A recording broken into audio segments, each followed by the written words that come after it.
Guys, it's your girl Aisha, aka Geek XX Chic, and we are back with another reaction to Delicious in the Dungeon. We're now on to episode 12, which is called Red Dragon 2. So I guess when I saw these episode titles, I thought maybe that it was like a two-part, but we didn't get the Red Dragon in the first episode, so we were gonna work on it in the second or finish it up in the second, but we did take out the red dragon, or at least a red dragon in the first episode, but they discovered after opening it up that there was no body, there was no Fallon, or they did find her staff, however, but they didn't find a body. Well, I shouldn't say that.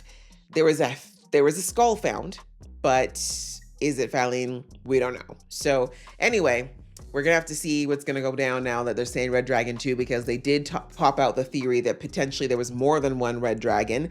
The team didn't think so, but who knows, right? Why would we still be talking about it? Maybe I'm wrong, but I mean, I'm just not ready to believe that Fallon is gone just yet. So let's jump into this episode. Just before I do, though, a reminder that if you'd like to be in the know when I drop episodes, please go ahead and hit that subscribe button as well as that notification bell. All right, that out of the way, let's get into the episode right now. I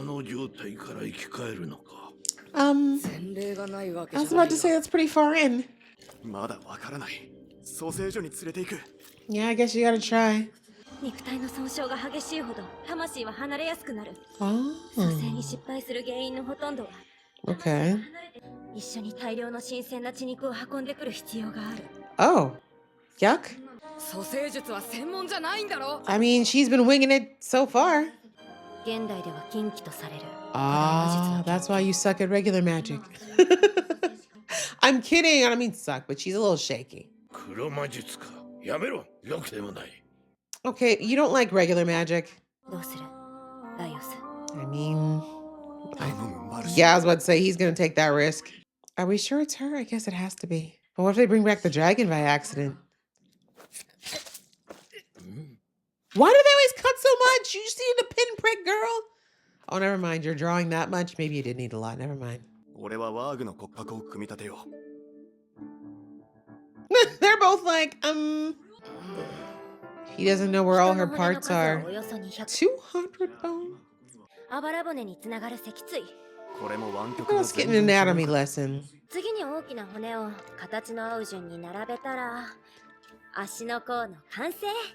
Okay. This is the creepiest, most morbid puzzle ever. What if he is? I mean, people like anatomy. That's really what it is. Okay, now you made it creepy. Thank goodness. But you're using dark magic. Maybe that breaks the rules. We'll find out. And also, what made it dark magic? Did the elves say that? Oh, did the elves say that, or was it just the humans, or what? Did she run out of juice?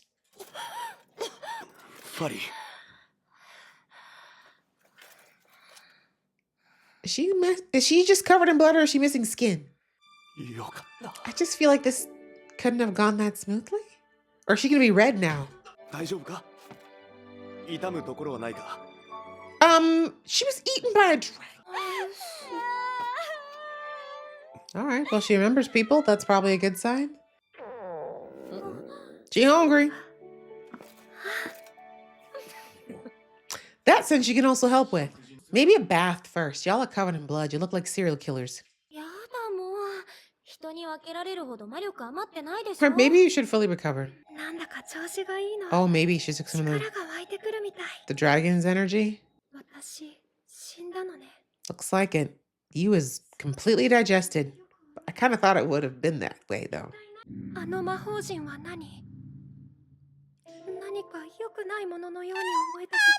About that, let's eat dinner first. You sure? You left them out there? That's probably a bad idea.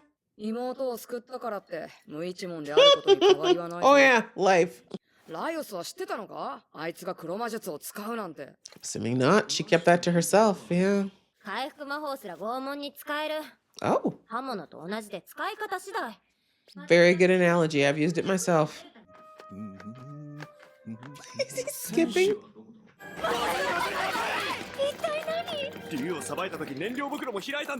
Oh.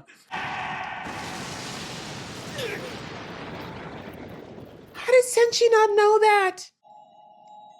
Him and his panties out all the time. I don't think she meant to, though. That dragon blood is potent. Well, she might have the power of a dragon now.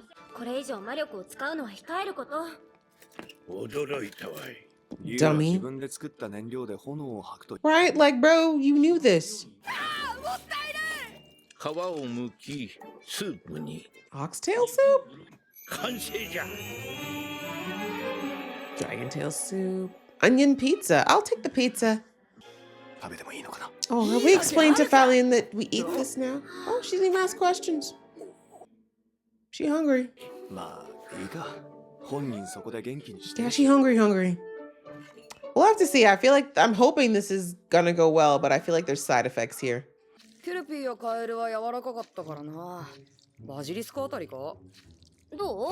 fact that they're comparing all the different monsters now. Look at how their palates have grown.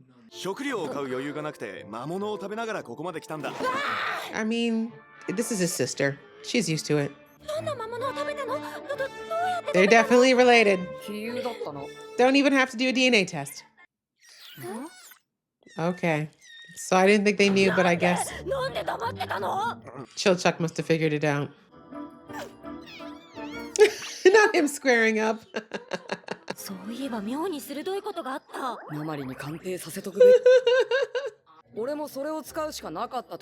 It actually has turned out to be useful.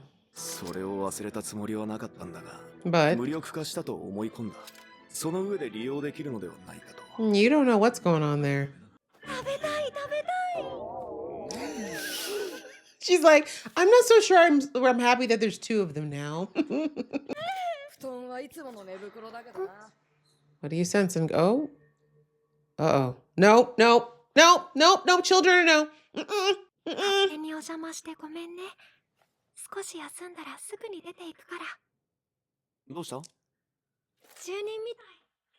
Is she the only one who sees it? Maybe it's a ghost? I told you, something's not right with Falion. I knew it wouldn't be. I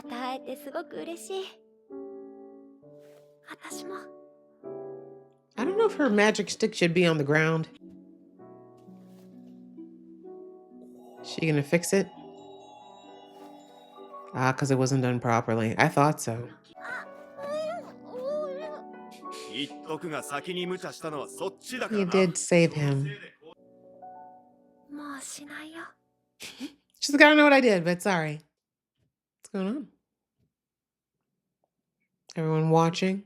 Please tell me you guys cleaned up that circle, please. You didn't.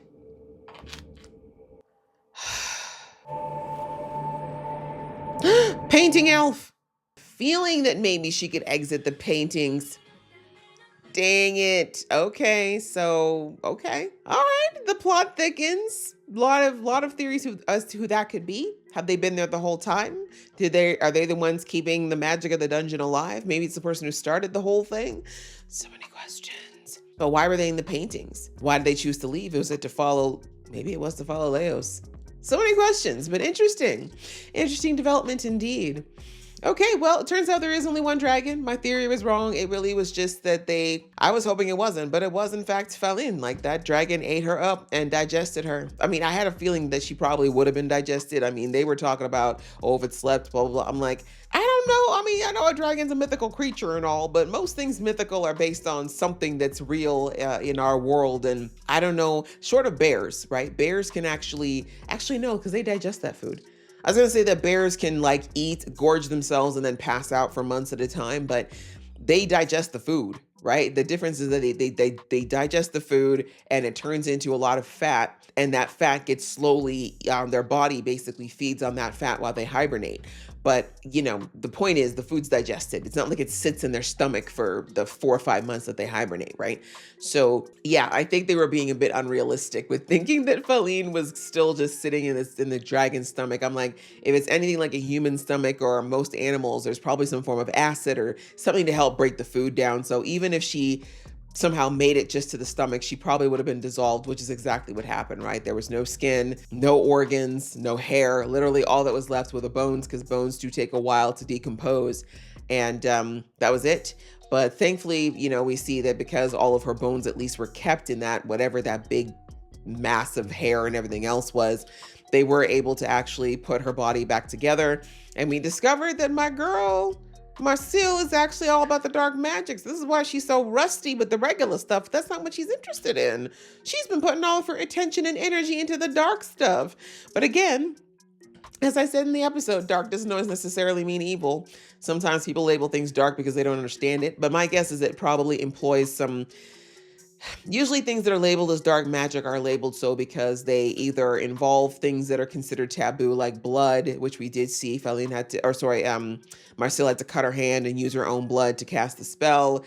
There's usually side effects, and this is why I feel like there's probably some side effects that Filene's going to start to experience at some point. We'll see. Or it's been, this magic has the potential to be used for something that's very nefarious. So I don't know. It could be a combination of all those things. But, I like that Marcilla gave the explanation of, healing magic, if it's used the right way, can be used for torture.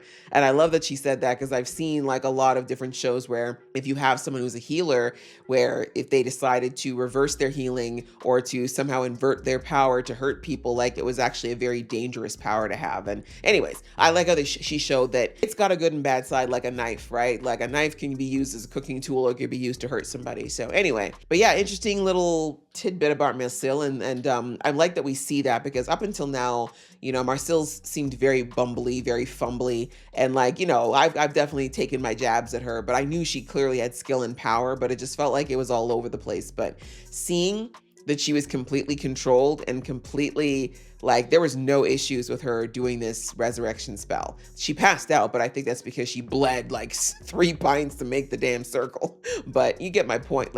She did not flub. She did not, she was fine compared to some of the other spells she's been doing.